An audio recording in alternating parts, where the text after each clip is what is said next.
Udah kebayang, lo ditawarin kerja jadi agen rahasia, bukan karena lo jenius, bukan karena lo sopan, tapi karena lo kriminal paling nekat di kota. Di dunia penuh politik busuk, organisasi rahasia, dan geng anarkis bersenjata nuklir, satu-satunya harapan umat manusia justru bukan datang dari markas elit, tapi dari anak jalanan pecinta adrenalin yang lebih akrab sama skateboard dan vodka dibanding pistol dan dasi. Namanya Thunder Cage, seorang legenda underground, musuh para polisi, dewa bagi dunia ekstrim, dan satu-satunya orang yang bisa menyusup ke neraka sambil bikin konten sendiri. Selamat datang di dunia XXX, di mana peluru adalah bahasa cinta dan ledakan adalah salam perkenalan. Dan inilah dia Triple X. Okay, I'm coming in hot with the sound of bacon.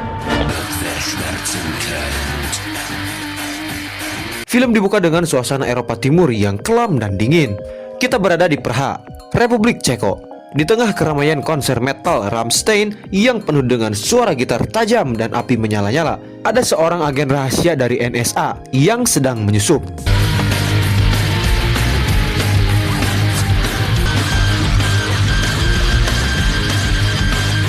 Tapi sayangnya dia menyusup dengan cara paling mencolok sedunia. Pakai jas, faces formal, jalan kayak baru keluar dari seminar, dan hasilnya tertembak mati.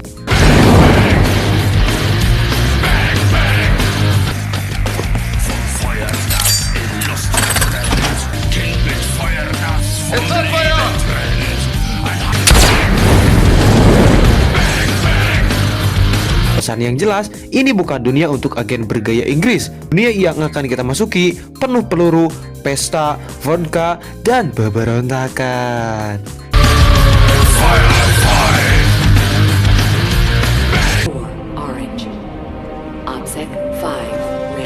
NSA mulai panik. Mereka sadar bahwa dunia bawah tanah nggak bisa dimasukin pakai agen gaya James Bond. Mereka butuh seseorang yang berasal dari dunia itu. Orang yang liar, karismatik, susah ditebak, dan tidak kenal takut.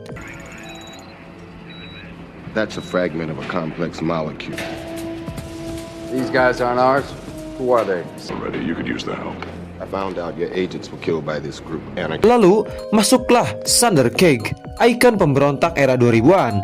YouTuber ekstrim sebelum YouTube eksis dan kala itu, dan Bang Dixon masih dikasih gopek buat jajan di sekolahan. Thunder adalah seorang atlet olahraga gila, aktivis bawah tanah, dan kriminal kelas kakap, versi underground.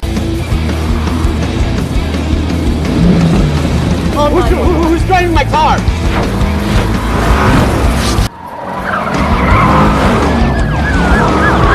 Dalam satu aksi gilanya, dia mencuri mobil senatur korup, pasang kamera di dashboard, dan meluncur dari jembatan. Lalu kabur naik parasut, bukan buat uang, tapi buat pesan. Polisi korup, kami tak takut padamu.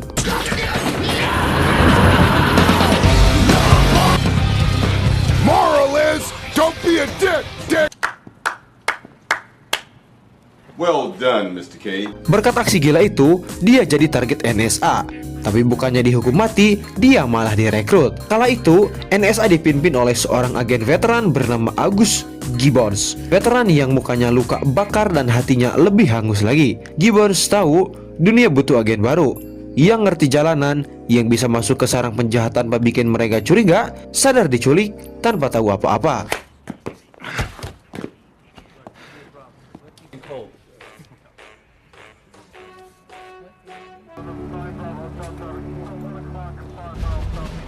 Dia bangun di sebuah simulasi ujian lapangan. Di sana, dia harus bertahan dari penjahat pura-pura yang menyerangnya, hanya untuk membuktikan bahwa dia bisa berpikir cepat, bertindak spontan, dan selamat.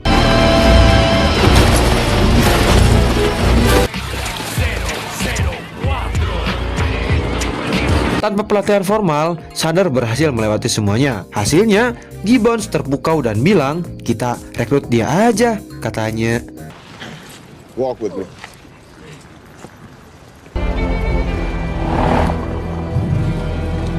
Misi dimulai di Praha, Ceko. Thunder dikirim ke Praha buat nyusup ke kelompok ekstrim bernama Anarchy. 99 yang dipimpin oleh mantan tentara Soviet bernama Georgi.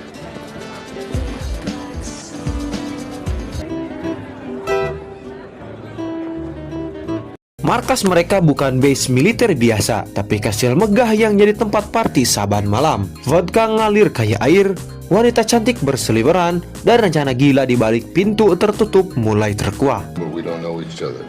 I wish we didn't. It's this club and 5 others like it. Or how do you say? Sander berpura-pura jadi kriminal dengan rekam jejak mengesankan dan berhasil mengambil hati Georgi. Disinilah dia ketemu Yelena, wanita Rusia berwajah sendu yang ternyata adalah agen mata-mata Rusia yang terjebak di dalam organisasi itu selama 2 tahun. Syllabus. Do you want some ice before your brain overheat? Fact, I might throw in a couple extra bucks and send you to charm school.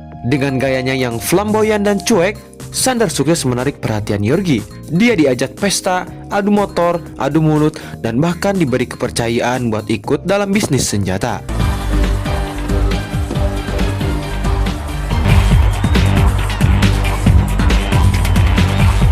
Di sisi lain, Georgi ternyata tidak main-main. Dia mengembangkan proyek bernama Silent, sebuah kapal selam drone otomatis yang dilengkapi dengan rudal berisi gas VX, senjata kimia mematikan yang bisa membunuh ribuan manusia dalam hitungan menit.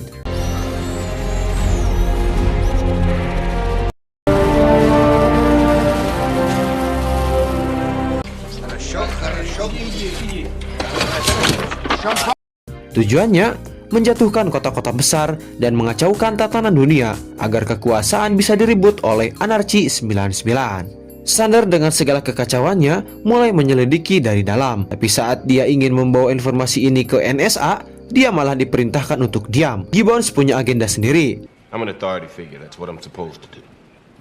Look, submarine is to deploy a binary nerve agent called Silent Night. The formulas. Disinilah Sander mulai merasa kalau pemerintah aja gak bisa dipercaya, ya siapa lagi yang bisa dipercaya? Tapi di balik tekanan yang terus meningkat, Sander mulai sadar, ini bukan sekedar geng, ini kelompok teroris internasional. Dan satu-satunya yang bisa dia percaya adalah wanita misterius bernama Yelena. Si boys got an army, a fortress, you don't stand a chance.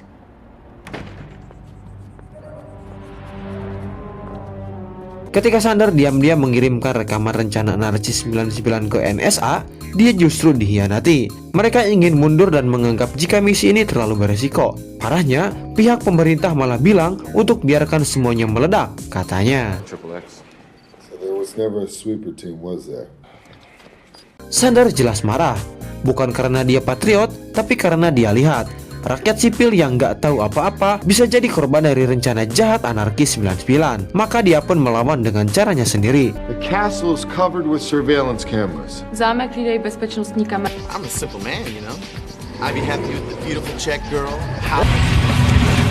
Go now!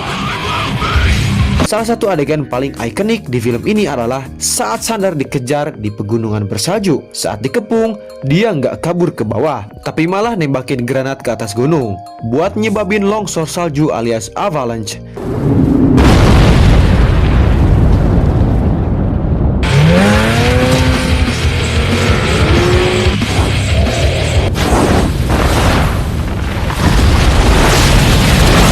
Dan dengan tenangnya, dia buka tas, ngeluarin snowboard, dan meluncur kayak atlet olimpiade sambil dikejar badai salju dan musuh bersenjata. Ini bukan cuma aksi ekstrim, ini adrenalin murni yang dibungkus dalam slow motion dan sound effect dramatis.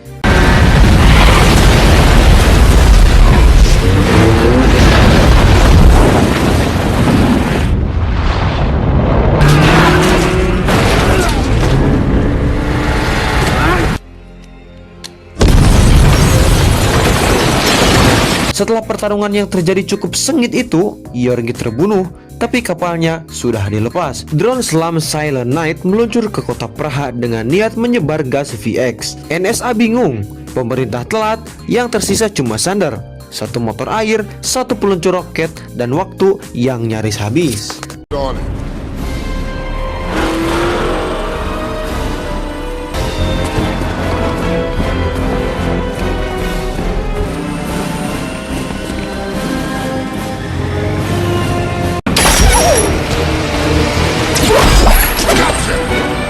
Naik ke kapal, hacking sistemnya, dan di detik-detik terakhir meledakkan kapal. Sebelum gas VX terlepas ke udara, ledakan besar terjadi, dunia terselamatkan.